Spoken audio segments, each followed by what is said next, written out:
So, all right, Harry, you're ready? I'm not ready.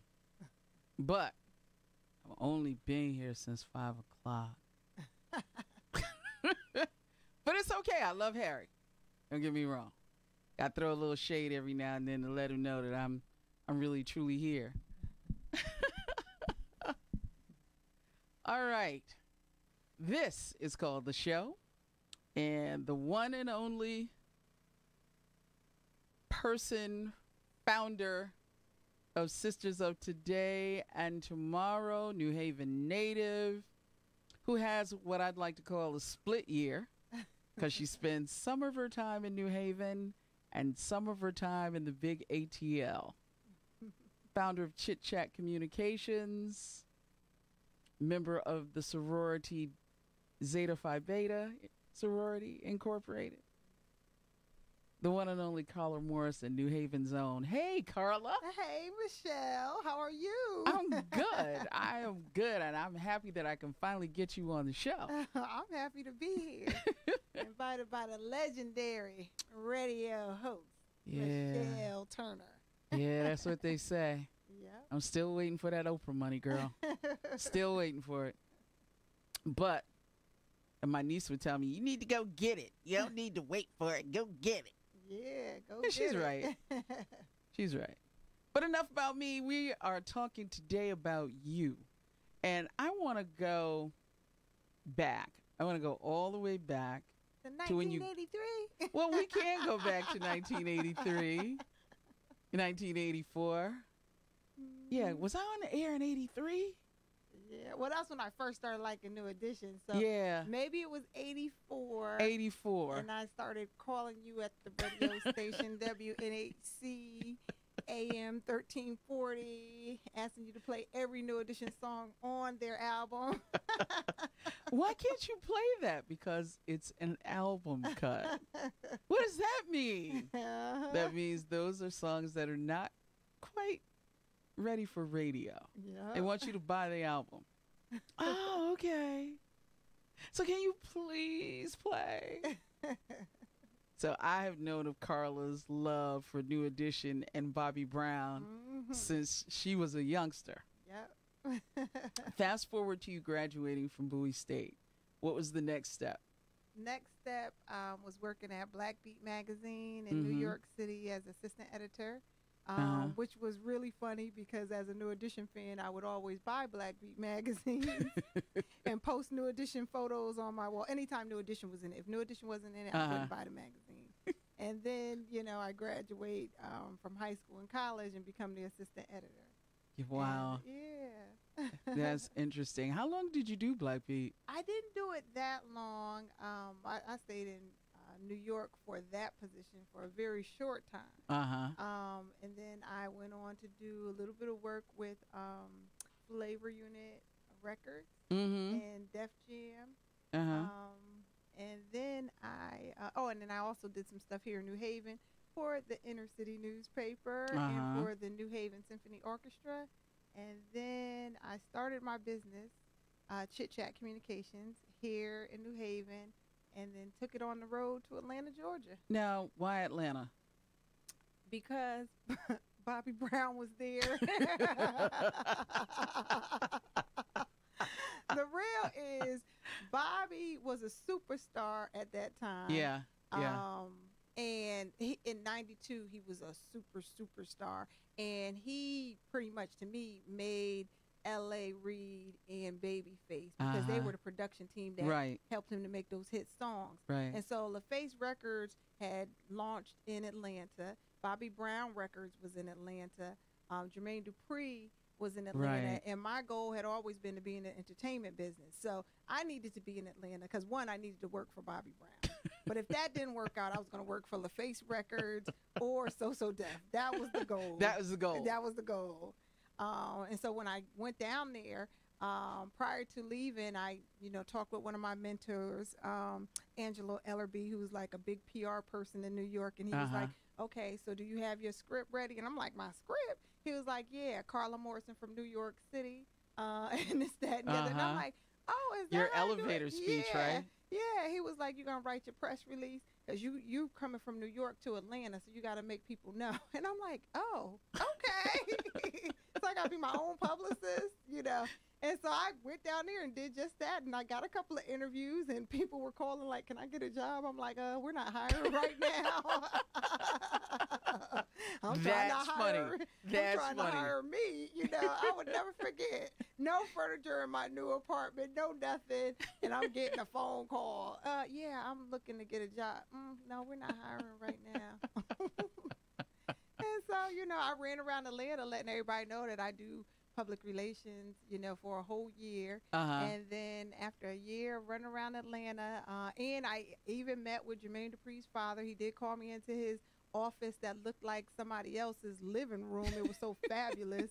And, you know, saw all of my clips that I wrote for Black Beat. And, you know, he was like, "Oh, so our PR person in New York for Sony is the director of PR. Y'all need to contact her." I'm like, "Yeah, go ahead." But I'm going to have a conversation with her first. Right, exactly. To make sure we all on the same page. But I never got anything out of the So Def deal. But they knew of me. And then a year later, I became the personal PR person for Cornelius Bennett. Right. Who used to play for the Buffalo Bills, and then he went on to play for the Atlanta Falcons. Right. And him coming from the Buffalo Bills and them having been to the Super Bowl about, I think, 4 times or so, that gave him some leverage. Right. And that helped me, you know, with my business and gave me leverage too. And I set him up with all his community activities and made sure I promoted them properly. And I even brought him back to New Haven during the Walter Camp. Yeah, I remember that. Yeah, and he came over to Hill House and spoke to the kids at Hill House. And it was just a great thing for me. And it was exciting because it was like, oh, my God, my business finally got off the ground. Right, it's getting off the ground, and I am really a boss. Yeah, you know. And so so that's where it was going. And after that, I met some of his other NFL friends, did little work for them. But he was my main client. I got some DJs as clients, did some work for them, a couple little restaurants and stuff like that. And just continued to do that PR thing. And then after a while, I took a break. I think I decided to come back to New Haven for a little bit. And while I was here, I was so engrossed in my sorority and doing so many community programs and events and just promoting all the activities of my sorority. And it helped me to start thinking about, after the party, what's the plan? After the party of being a big, and I always used to say this to Cornelius and some of his celebrity friends, so after you finish playing football, what you gonna do? Like, because you still got a whole life to live. You in your career in your 30s, so you got a whole life. And they're like, I don't know, you know, I'll figure out something. And so I created a symposium around that. After the party, what's the plan? After and the where party, was the first one held? The first symposium was held in Atlanta, but I came up with the idea in New Haven. And so I came up with the idea in New Haven, brought it back to Atlanta, did it during the NBA All-Star in Atlanta. And then that following year, I just thought it was so fabulous that I'm going to take this thing on a tour. So I went to, where was it? I forgot what, because I would always kick it off in a, wherever the NBA All-Star was going to be. I think it was in L.A. So that following year, I took it to L.A., and then the next place was Atlanta, and then 2 weeks later, it was in New Haven at Hill House. And then I took it to Jacksonville, Florida, later on in the year during, what was that? Forgot. I think it was that following year during the Super Bowl or something like that. Yeah, so I just kind of was all over the place with that, and that lasted for years. We did that, and people caught on, and we had celebrities involved in that, and it was really a great thing. And then finally, I started doing individual girl programs, just kind of going around things, dealing with self-esteem. So was that the forerunner of Sisters of Today? It was. That and my Women's History Month program that I started doing right away as well. When I started doing the symposium, I also would do the Women's History program, and that directly came from what I would do with my sorority here in New Haven. We would always do a Women's History Month program because we used to do a Black History Month program at Southern, but when most of the girls had graduated from Southern, we needed to keep something alive, but we missed the date for Black History Month, and so the person next month is Women's History Month, right? Yeah. And so we did that, and Clifton Graves was our speaker. He was like, "Don't worry about it. Women's History Month is in March, and I wanted him to be our speaker, and I was like, "Oh, that's great!" And that was my first time ever really hearing about Women's History Month, and I took that and I ran with it. So for years I would do it here in New Haven, as I was staying here. But then when I moved back to Atlanta, I brought it to Atlanta, and I was one of the first people to actually start really celebrating the Women's History Month program. And the funny thing is, Jimmy Carter is the one who wrote the not Constitution, but wrote the article for that to be an actual place month in history. Yeah, the proclamation for it. Yeah, that's interesting. And he is from Georgia. So so that's kind of how that all transpired, just having these different individual community programs. And I started doing the conference, the Sisters of Today and Tomorrow, Sisters of Tomorrow conference, that's what it was called. And then someone brought it to my attention, you need to just have a nonprofit. And I'm like, you think so? They were like, yeah, you can at least get funding if you do that. Yeah. And I'm like, oh, okay. And so I started looking into that process of, trying to get the nonprofit off the ground. And then I had a mentor who helped me with that, Mr. Darren Moore from the Apex Museum in Atlanta. And he helped me with all the paperwork to get that going. And we started Sisters of Today and Tomorrow, and that was in 2008. But now you have, and this is the ugly question, you have been at the point where you were like, I'm not doing this anymore. And that's been over like the past 2 years. Yeah. And, at some point, all of us has come to you and said, Carla, this is really good. Yeah. Don't give up. And so now you're at 10 years. Yeah, we're at 10 years this year. October 1st will actually make the official 10 years. But we're celebrating. We kicked it off a couple of weeks ago with our reception, and then we had a conference here in New Haven. And we're at 10 years. And it has been a struggle the entire 10 years. Now, explain why that is. Can you pinpoint one thing or the other, or one main thing that you still kind of have to struggle with besides finances? Okay. Because money for nonprofits is always tough, right? Especially when they're young nonprofits, and yours is that.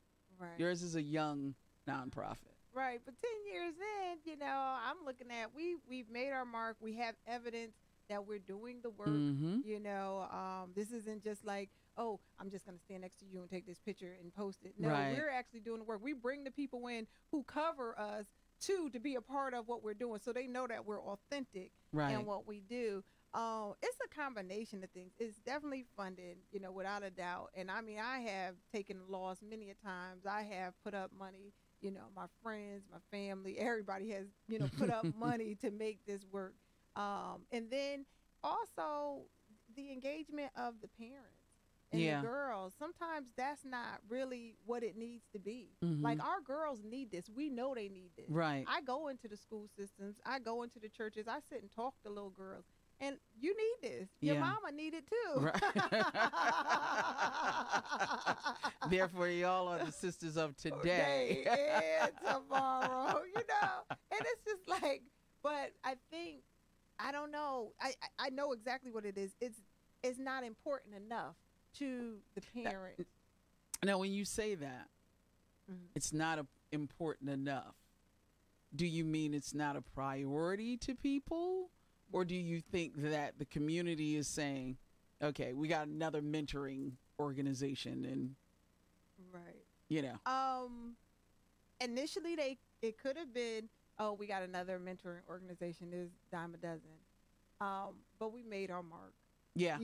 We have made it known as to what we do. We invite you in to see what we do, so it's just not another mentoring program, because we're not. Yeah. we are so not, We're more than that, So initially you could say that, but now it's just, they're not a priority. Me paying, I don't know how much they pay for those Air Jordans.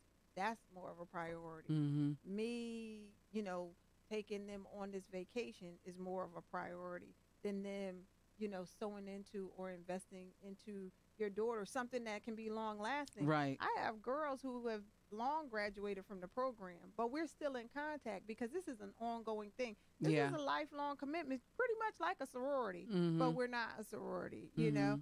But we're a sisterhood, you know, of young girls, middle-aged girls, and seasoned women, you know, because we bring them all together. We do intergenerational things. We have intergenerational conversations.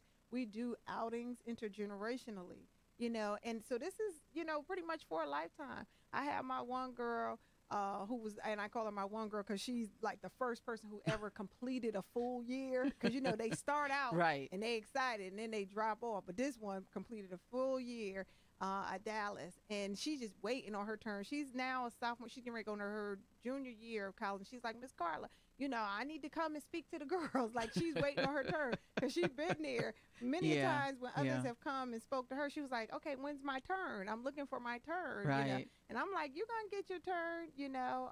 But it's just more of really getting people to more so than believe in, but invest in it. Invest in it. Yeah. You know. So, in your 10 years, what do you see as the highlights?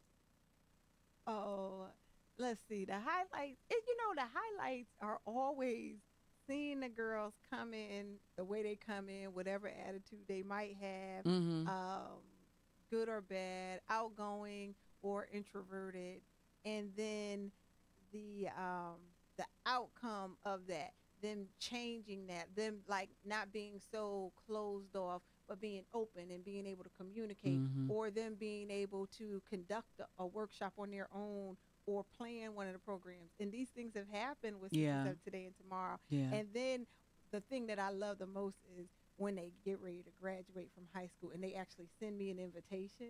It's like, oh, you thought enough of me to send me an invitation? Because during the course of our programming, we make sure that they write letters. When a speaker has touched you and you're feeling what they're saying, write this thank you letter to them. You also write the person who sponsored you to come to this program a thank you letter. I don't care if it's your mother, because even moms need to know that they're appreciated, you know. And so when they actually do that and they show me by sending me, you know, invitation or a card, it's like, oh, wow.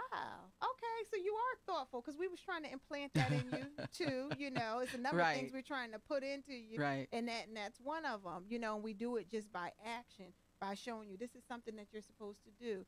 I was in the hospital recently, and I told one of the girls, I said, I always tell her, you need to call Miss Carla and check on her, because you never know. I could just die or whatever. And so, I'm that person who I'll guilt trip you to death.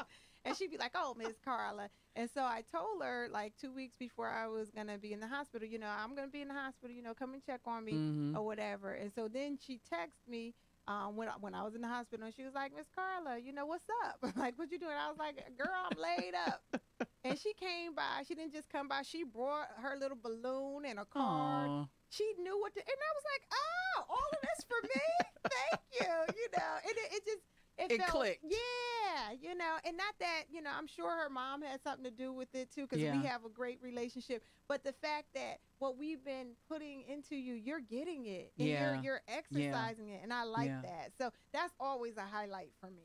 You know, that's always a highlight. And I think this year, my girl Dallas, she didn't get to speak with the girls like as far as being in our program setting speaking. But there's one thing, as a ritual that we have, her and I do, since she's been 11 years old.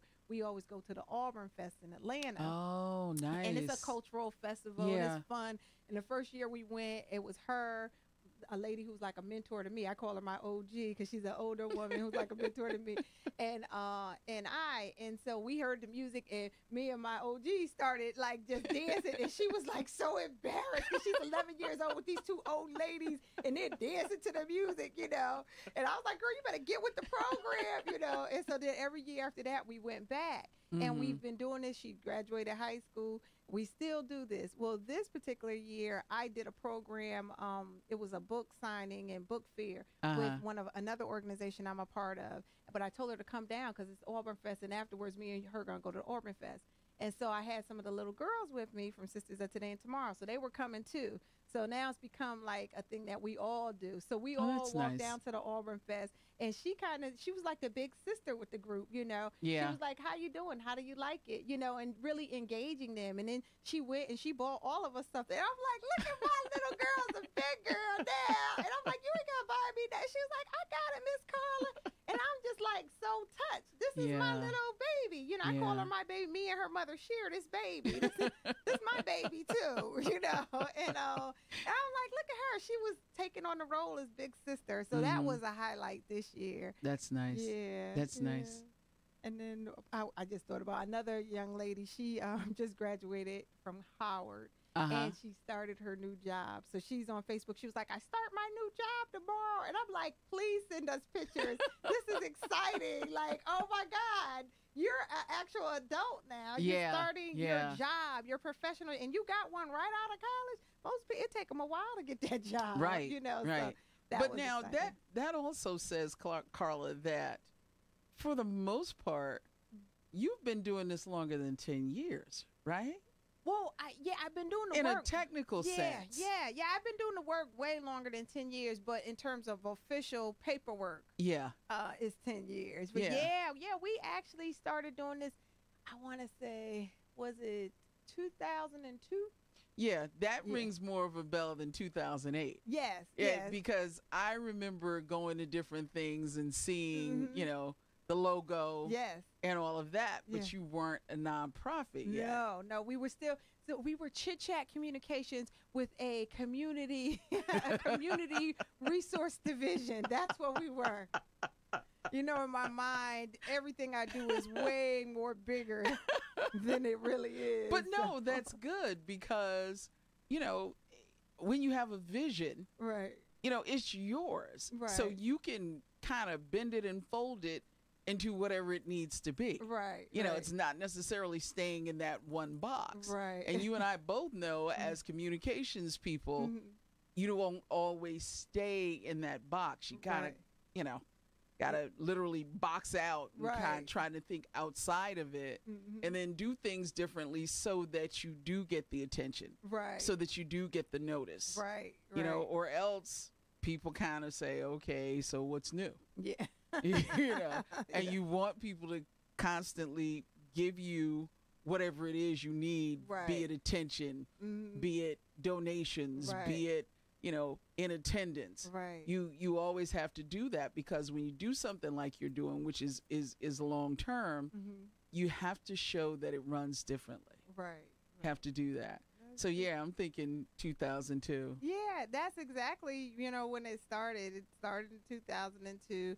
Did the first, that's when I started thinking of it. And I was actually here in New Haven, you know, figuring it all out. And every time I've done anything that you might have heard about amazing, I always started it in New Haven, you know. And then it was like, then I just go and branch out into Atlanta. Everywhere else. Yeah.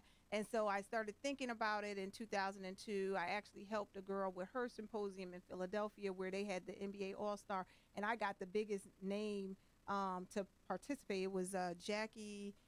She's a boxer. Her father was the boxer that fought against Muhammad Ali. She's from Philadelphia, isn't she? Yes. Yeah. I can't even think of her name. Oh right gosh, now. Frazier, I'm embarrassed. Frazier. Yes.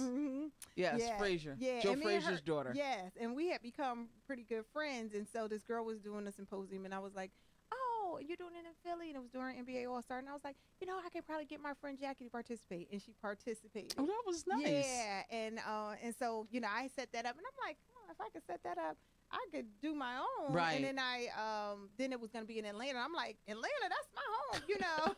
And I know everybody there, so I'm going to do it. And so I did, you know, I did the symposium in Atlanta that year, the next year, which was 2003. And then from there, just kind of started. And then I was like, well, I'm going to do the symposium. I'm going to do the Women's History Program, which I was doing up here with the Zetas. And so I kind of just took that and made it my own. And then from that point on, for years, those were my two programs. I did I would do the symposium and the Women's History Month program.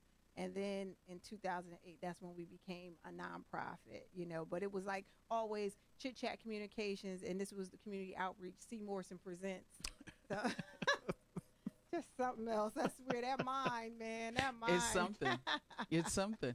Yeah. So you have a part 2 coming up in the fall. Yeah. Now, are you doing, I know that you did Women's History Month this year in Atlanta, correct? I did. And you recognized most of the women in politics, which was quite timely, given that the mayor of Atlanta is now a Black woman named Keisha. Yes. We got a man named Keisha. And she's a Sisters of Today and Tomorrow. She's participated in our program just about, it's been 4 years now. She participated. We know each other well. And so she was supposed to be a part of it, but that didn't happen. But that didn't stop the show. We had all the other mayors, first-time mayors, because Keisha's not the first Black woman mayor. But in Georgia. Right. Yeah. Yeah. But she wasn't the first in Atlanta either. Actually, Shirley Franklin was the first. But they're both actually your sorors too. Really? Shirley and Keisha, yes. I knew Shirley was. Yeah. And I think I did know Keisha was. Yeah. But she's helping us to keep Atlanta Black. If it wasn't for Keisha, Atlanta's color would be changing right about now. Right about now. They're experiencing what all of us are experiencing. The gentrification of our cities. Yes. Our bigger cities. Definitely. But the other ladies, they were all first woman mayor and Black woman mayor of Fairburn. First Black woman mayor. Oh my God, I can't believe I'm blanking on the cities right now. But it was 3 different cities, and then we had the city council president there, and then one of our sponsors and supporters was one of the Fulton County commissioners. So it was very exciting and just really, happy to have all of them present and in agreement to be a part. And they recognize Sisters of Today and Tomorrow and was grateful to be a part of it. So what's coming in the fall? So in the fall, we're doing a full day of Sisters of Today and Tomorrow, maybe even 2 days, now that we've been talking to different people. We, on December 27th, we're bringing in all of our sisters. This year, we just did a half day because we just kind of wanted to get the excitement going. We wanted to kick off 10 years and just kind of let people know that we're still here, Sisters of Today and Tomorrow. We don't do something every day of the week in New Haven, but we are still here and we still care and want to be connected.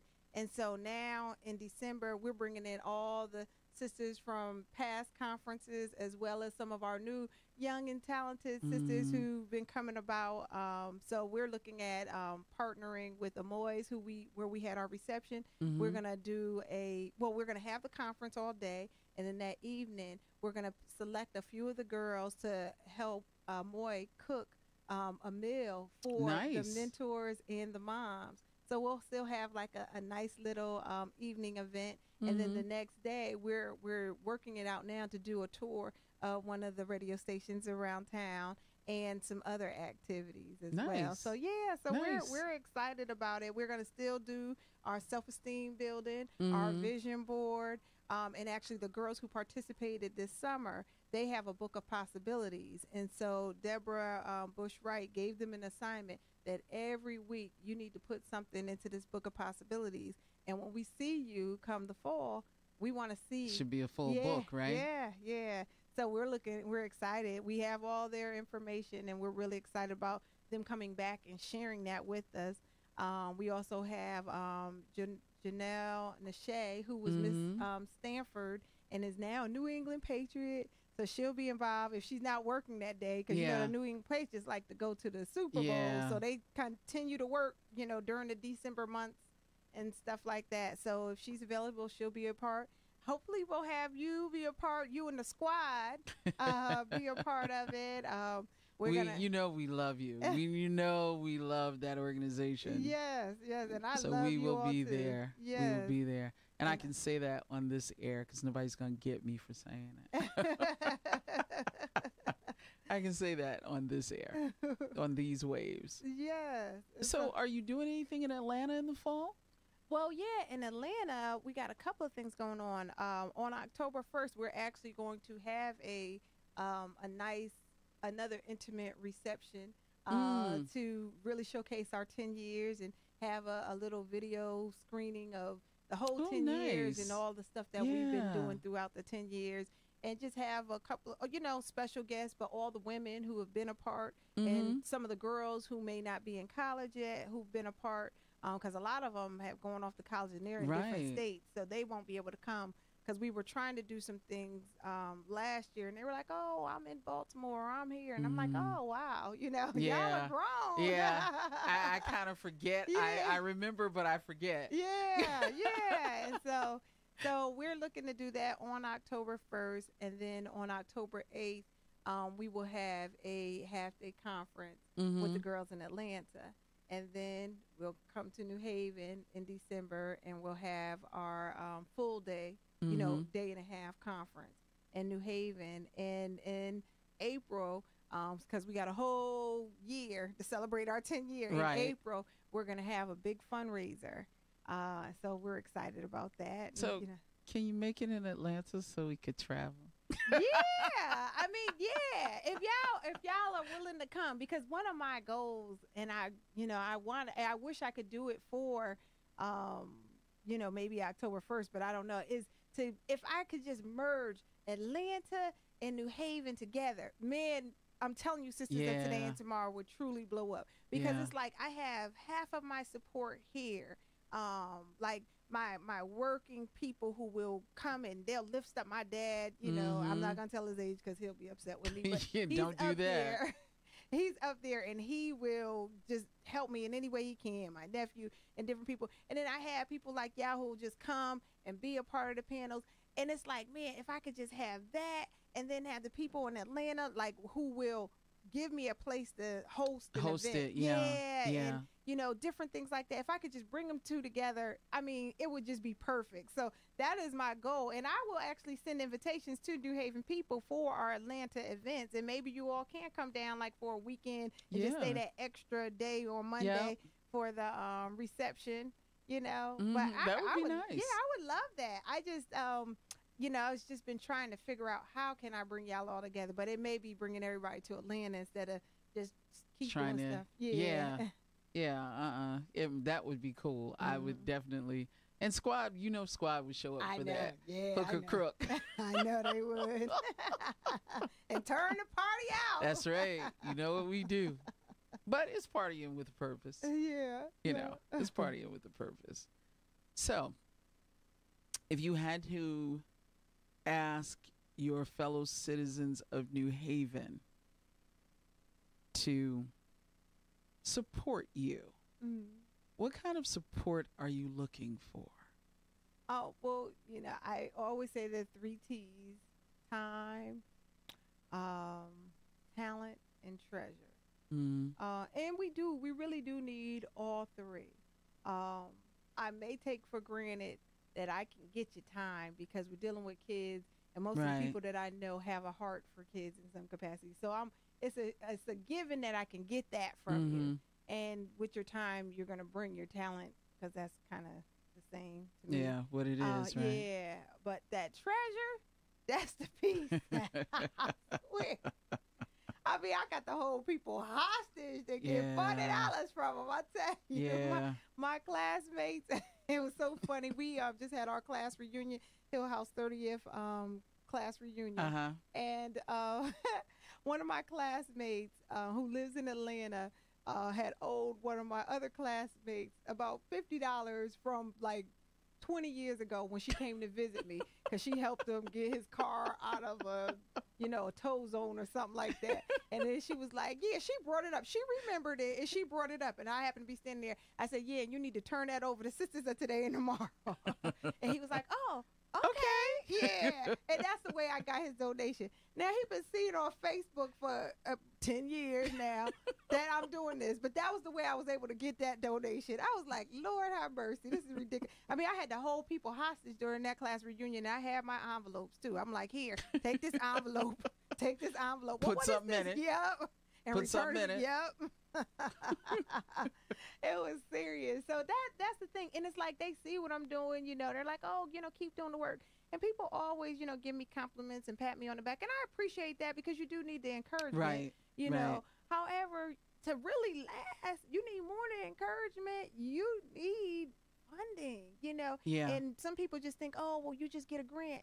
It doesn't work that way. No. Not in Atlanta anyway. It's like it's a pie chart. And a grant is only, a little bit of that pie. You got to have products to sell, which we do have products to sell too. Mm-hmm. We got little bags for $10. We got different things, T-shirts. We got all kinds of stuff that we. Do you have a website? Or are you selling them on the website? You know what? No, we need to put that up there. But no, we do have different things, and I can give you that information. But our website is www.SOT-girls.org. And, actually, I got to make sure my webmaster puts that on there and shows the different pictures, because we have like our handbags, we have T-shirts, mm-hmm. we have, what else do we have? Books. We actually have a book out called We Are the Village. Oh. Yeah. And you can buy that on. Yeah, we did. All the girls and sisters of today and tomorrow. Wow. I narrated the book, but they all wrote their own. So it's an audio book? No. It's a hard. A hard copy. Yeah. Traditional copy. Yes, traditional copy. But when I say narrate, I kind of told the story. I set it up. Okay. And for them so to you tell. serve as the narrator. Yes. Yeah. Yes. Okay.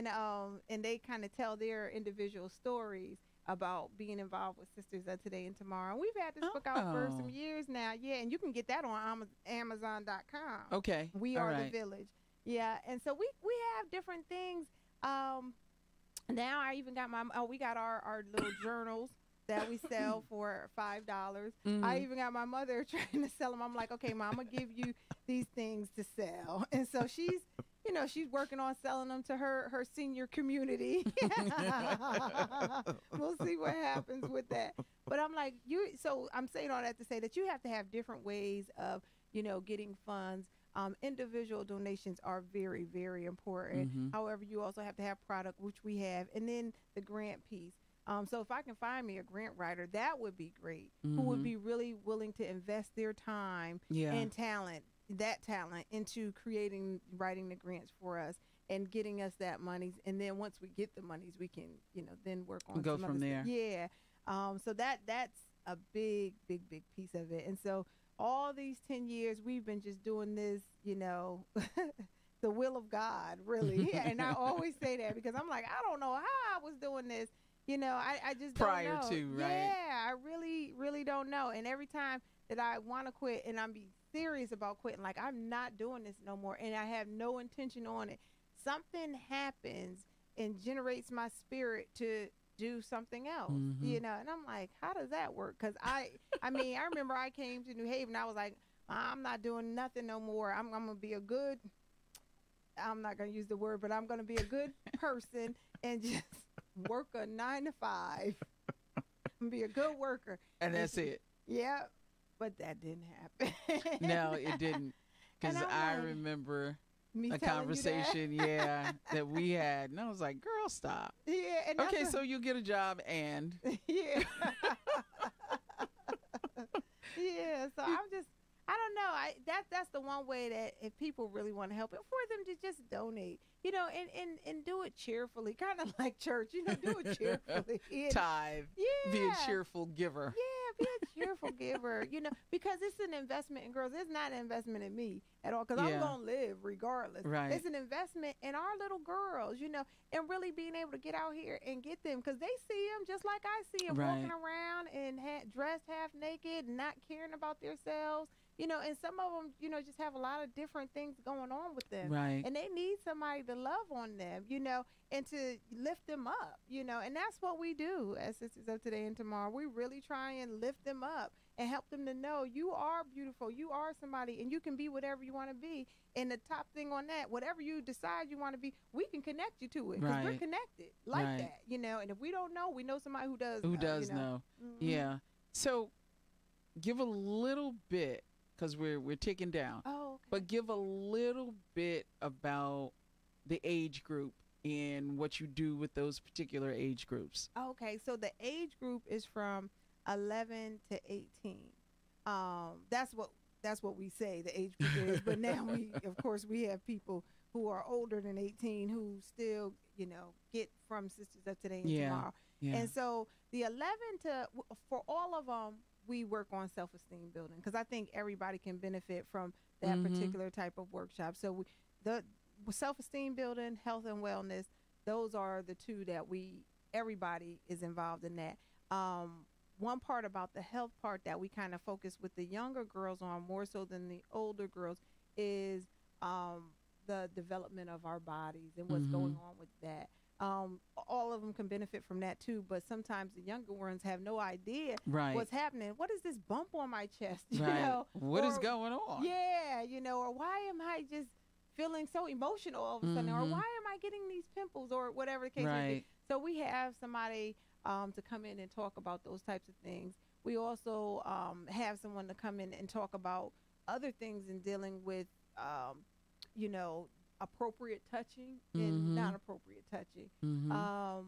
Educational opportunities, that's more for like the older girls 14 to 18, because you want to start preparing them to be ready for college or seeking higher education, exposing them to that, you know, so they can know, like taking them on a college tour, you know, just exposing them to that. And then in addition to that, saying, okay, this is the process for getting funding to go to school, scholarships that you need to be looking at, things that you need to be doing in terms of community service, because when you're filling out your application, you actually have to share what kind of community service do you do. You know, those are the types of people certain colleges want, people who are community minded.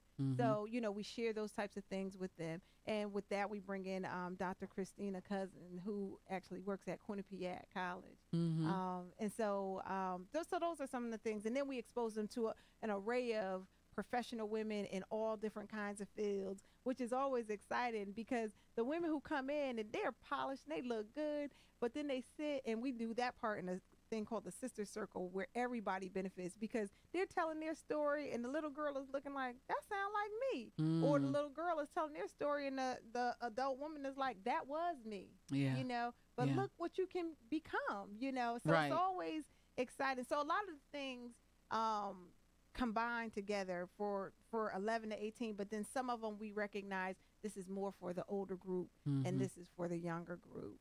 And in December we'll do more of the separate stuff and then come together with other stuff.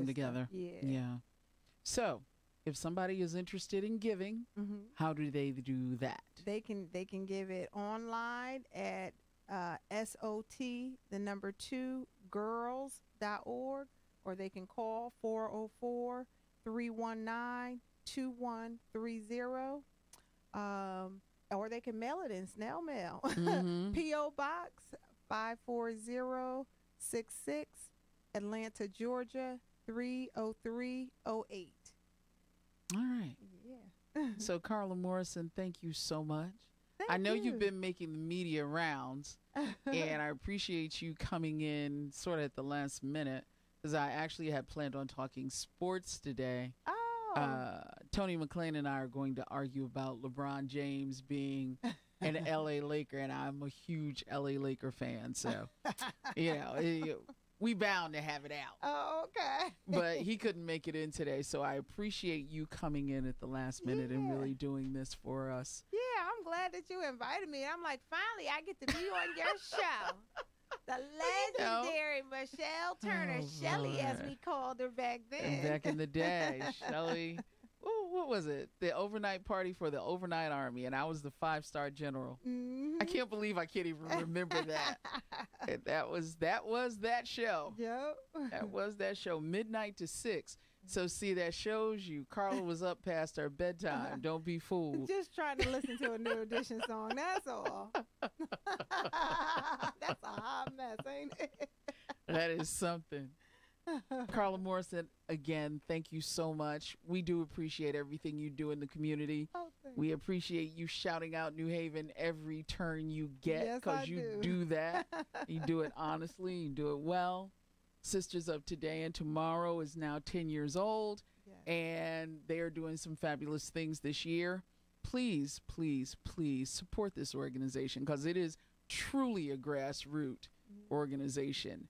And they appreciate your support, because they're doing this with young black girls who grow up to be black women. So, Carla, sorority of Zeta Phi Beta. That's right. split year Atlanta and New Haven. Yes. Thank you.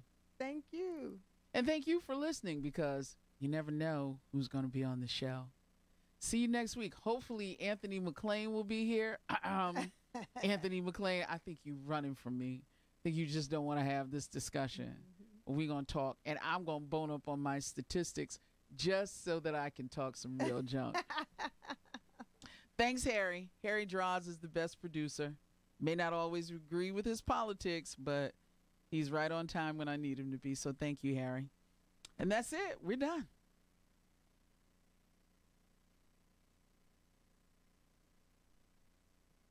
All right. Oh, cool.